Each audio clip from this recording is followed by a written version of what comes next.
Former Prime Minister to be honored. Blind Welfare Association commemorates Founders Remembrance Day, and Kenyan cups the C2C Marathon title. Info Update. bringing you the latest News, views, and reviews. Along with responses Comments and events affecting you. brought to you by the Information Division of the Tobago House of Assembly. Arthur Napoleon Raymond Robinson will receive a special posthumous honor. Omadara Mills has the details. Tobago will have a permanent reminder of former Prime Minister and President A.N.R. Robinson's legacy and contributions to this country.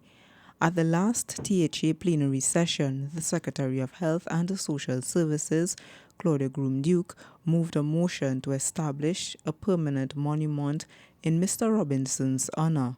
Be it resolved that a public monument be instituted at an appropriate location as a focal point in memory of the achievements and contributions of Arthur N.R. Robinson, and be it further resolved that this House mandate the Executive Council to pursue measures that will ensure that our heroes and icons are recognized in an effective and dignified manner.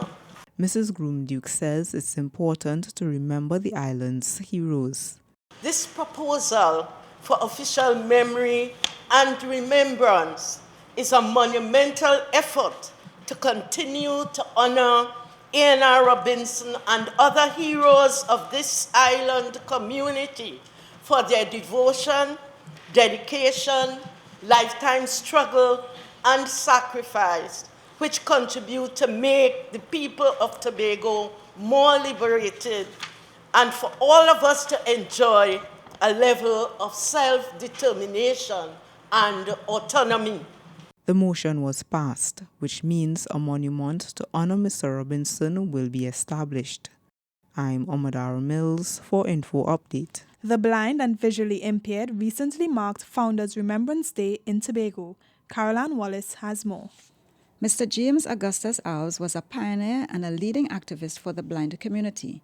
He was also the founder of the Blind Welfare Association in 1914.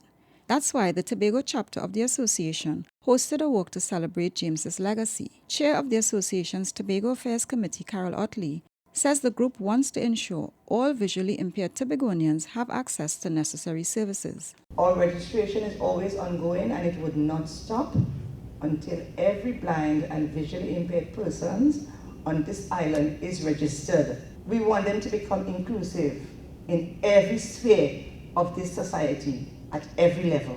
Mr. Stanley McLeod, Vice Chairman for the Tobago Blind and Visually Impaired Association, who is also visually impaired, says blindness is neither a curse nor a sin. Yesterday morning, I was on the road catching transport to come to Channel 5 to do another interview. The reason why I does things like that is to show the blind family who have the blind family home hiding. And it hurt me to know that people is hiding their blind family. Mr. McLeod says he hopes to build a blind welfare organization that can overcome the obstacles they currently face.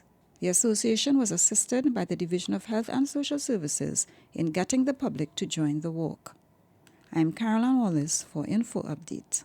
Turning to sport, we have the results from Tobago's first internationally certified marathon in this next report. Born in Kenya, based in Mexico, and winner in Tobago. That's Peters Nkaya, the 2016 Tobago International C2C Marathon winner. 2 hours, 43 minutes and 13 seconds after he began, Mr. Nkaya reached the finish line at Pitti-True Beach, having zipped through Scarborough on the way.